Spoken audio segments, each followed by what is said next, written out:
Hello everyone, my name is Murtaza Kai and you are watching the first lecture on IAS 41 Agriculture.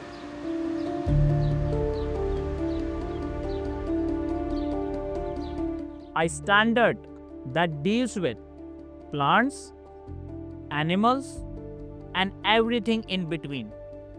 Today we will talk why there is a separate standard about agriculture and why it is so important. Then we will learn some key definitions in IAS 41. And finally, we will cover the scope of IAS 41. We will explain what specifically is covered by IAS 41 and what is excluded and covered by other standards. Now, before we dive into the technicalities, let me ask you this. Why is agriculture so special that it gets its own accounting standard? I mean, we already have a standard for property, plant and equipment, that is IAS 16, for inventories, that is IAS 2, right? So why agriculture? Well, the answer lies in the unique nature of agriculture activities. Think about it. Agriculture is not like any other industry. It does not deal with machines, buildings, or finished products. It deals with living things, plants and animals. And what do living things do? They grow, they change, they reproduce, and they die. This creates some serious accounting problems. For example, how do we measure something that's alive and constantly changing? How do we value growth, reproduction, or biological transformations? How do we track their growth from being tiny seeds or baby animals to becoming mature crops or fully grown livestock? And what about different lifespan? An apple tree might live for decades, while a broiler chicken matures in just a few weeks. Should they be treated the same way in the financial statement? And most importantly, how do we present them in the financial statement? I mean, how do you put a price tag on a 2-day-old chick or a 30-day-old chicken? You see, agriculture is not just about farming. It's about biological transformation.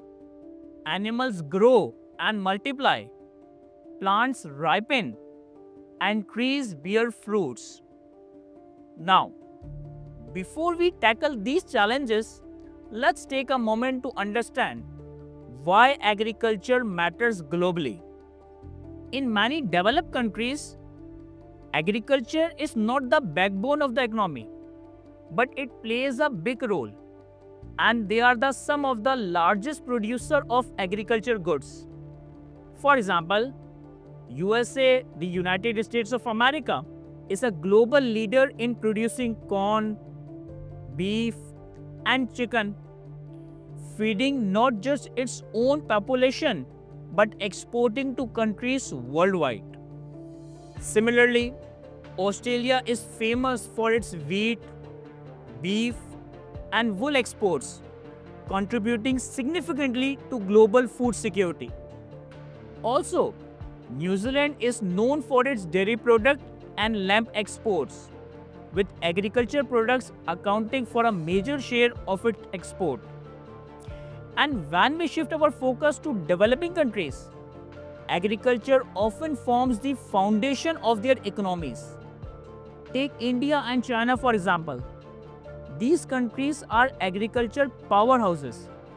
India is one of the largest producers of rice, wheat and spices along with the dairy product.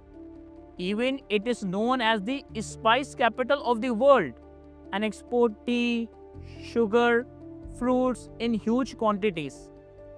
China is also leading in producing rice, vegetables and pork, and is a global supplier of cotton and fishery products. And don't forget Brazil. a top exporter of soybean, sugarcane, and coffee, making it a key player in the global agriculture market. So whether you are in a developed country or developing one, agriculture plays a vital role, feeding people, providing jobs, and driving exports. And that's exactly why IAS 41 was introduced, to bring clarity and consistency in accounting for agriculture activities across the world. Before IAS 41, accounting for agriculture was a complete mess. Different countries were doing their own things. Some treated agriculture assets as property, plant and equipment under IAS 16, while others treated them as inventories under IAS 2. This made financial statement inconsistent and almost impossible to compare. Before IAS 41, accountants had nightmares trying to figure out how to account for plants and animals. You see, agriculture comes with its own set of challenges, problems that other accounting standards just could not handle properly. One major issue was valuing biological growth. Think about it. How do you determine the value of a growing crop or a calf that was just born last week?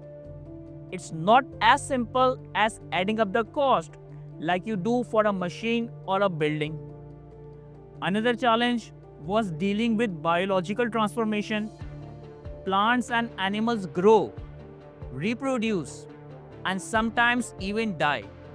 So how do we account for these changes in financial terms? It's not like dealing with static assets that stays the same over time. Then there is the issue of different lifespan. Some agriculture assets like apple trees can last for decades, while others like broiler chicken might only live for 6 weeks. Should we treat both the same way when recording them in the financial statement? That's a tricky question. And let's not forget market fluctuations. Agriculture products are often subject to changes in market price, and these fluctuations can have a big impact on value. So how do we reflect these changes fairly in the financial statement? These kind of questions made it clear that agriculture needed its own set of rules. And to fix this, the standard IAS 41 agriculture was issued in the late 2000, and it became effective from the period starting on or after 1st January 2003. This standard brought clarity and consistency to how biological assets and agriculture produce are accounted for globally. It provides rules on how to value biological assets and agriculture produce, when to record them in the financial statements, and how to disclose these assets in the balance sheet and in the income statement. Alright, before we dive into the detailed accounting treatment of IAS 41, let's first get comfortable with a few key definitions. These terms are the foundation of this standard, so it's important to fully understand them. Let's start with the agricultural activity, probably the most important term in IAS 41. Why is it so important?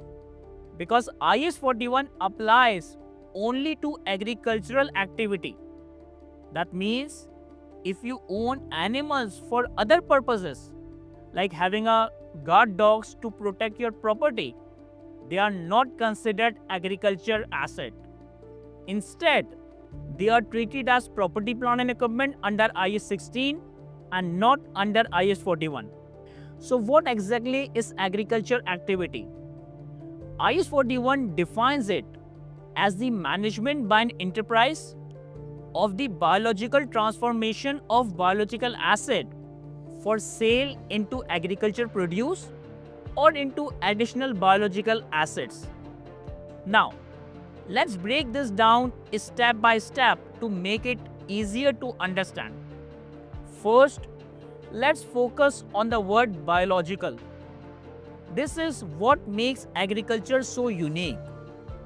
It is the only sector that deals with life, living animals and plants who can undergo transformation when have sufficient natural resources like sunlight, air, or water. Think about a plant growing or a cow giving birth. These processes are natural but need to be managed properly. The second part of the definition is transformation. This refers to the changes in the quantity or quality of biological assets. It's all about growth, reproduction, or even degeneration. For example, crops grow taller, animals gain weight, or fruits ripen. This transformation is monitored and controlled by management to ensure progress. And the third part is management. This is crucial because biological transformation of living creatures does not happen on its own. It's guided and controlled by humans. Farmers don't just wait for things to happen. They fertilize the soil, irrigate the crops, feed the animals, and take care of the conditions needed for growth. Management also involves grouping these biological assets like herds of cows or orchards of trees and carefully tracking inputs and outputs. This management is what provides transparency in accounting. After all, in agriculture, the link between inputs like seeds and fertilizers and outputs like fruits or grains is not always clear. So proper management makes things more measurable. Now, let's move on to some more definition that you will need to know. First, biological assets. This simply means any living plant or animal. It is important to note here that agriculture produce like apple, wheat or milk are not biological assets. This is a common misunderstanding. Biological assets are things that are alive, while agriculture produce is something that is harvested from these living assets. Speaking of which, let's define agriculture produce. It refers to the harvested product of biological assets. So when apples are picked from trees or milk is collected from cows, those are examples of agricultural produce. And finally, we have harvest. This is the process of separating produce from biological assets or ending the biological process of an asset. It is the point when the wheat is cut, the fruit is picked, or the cow is milked. Basically, it's the moment when biological asset gives us their produce. Now that we have covered the key definitions, let's move on to what IAS 41 actually deals with. Its main objective is to set rules for accounting for agriculture activity, which we just defined earlier. More specifically, IAS 41 focuses on three areas. First, it deals with biological assets that are part of agriculture activity. So if you have animals or a plant that's not involved in agriculture, like a dog for security or decorative plants in your office, IAS 41 does not apply. Bearer plants like grapevines or rubber trees are also excluded from IAS 41, and we will discuss them separately at some later stage. Second, IAS 41 covers agriculture produce at the point of harvest. This is important because the accounting treatment changes once the produce is harvested.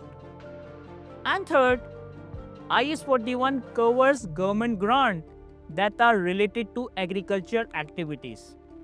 For example, if the government gives subsidies to support farmers, IS 41 has specific guidelines for how to account for them.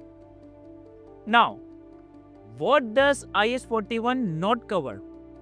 Well, agricultural land is not included. That falls under IS 16 if it is property, plant and equipment, or IS 40 if it is investment property. Similarly, intangible assets related to agriculture like licenses or patents are covered under IS 38. Bearer plants, as I mentioned earlier, are treated under IS 16, and government grant related to bearer plants follow IS 20. So as you can see, IS 41 has a narrow focus. It's mainly about biological assets, agriculture produce at the point of harvest, and government grants related to agriculture. In the next lecture, we will dive deeper into biological assets and see how to account for them step by step. For now, let's wrap up this introduction, and I will see you in the next lecture. Thank you.